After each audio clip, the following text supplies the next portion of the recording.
माता की जय, भारत माता की जय, भारत माता की जय, भारत माता की जय, भारत माता की जय. ధర్మాన్ని రక్షించే వారిని మన ధర్మం రక్షిస్తుంది. శ్రీరాముడు మనకి చెప్పిన విధంగా హిందూ ధర్మాన్ని మనం రక్షించుకోవాలి. అదేవిధంగా మేము ఇక్కడ తిరుపతి నుంచి వచ్చామండి. ఇక్కడ 5 మంది వచ్చాము మేము ఫ్యామిలీతో పాటు.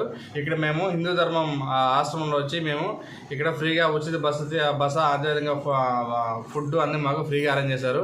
డబ్బులే మాకు తీసుకోలేదు. అదేవిధంగా మీరు కూడా ఇక్కడ వచ్చినప్పుడు ఇక్కడ ఉన్న హిందూ ధర్మ ఆశ్రమం వచ్చి కలిసి ఉచిత బస్ కోసం ఈ నెంబర్కి సంప్రదించండి. Thank you very much. జై శ్రీరామ్, జై శ్రీరామ్, జై శ్రీరామ్. సేఫ్టీ ఫర్ ఉమెన్ బాగుంది, చెప్పండి. What is your idea to protect our Hindu dharma? To children protect our idea ఏం చెప్తాము? చిన్నపిల్లల నుంచే మనము హిందూ ధర్మాన్ని నేర్పించామంటే వాళ్ళు పెద్ద అయిన తర్వాత కూడా వాళ్ళు మన హిందూ ధర్మాన్ని పాటిస్తారు. జై శ్రీరామ్, జై శ్రీరామ్, జై శ్రీరామ్.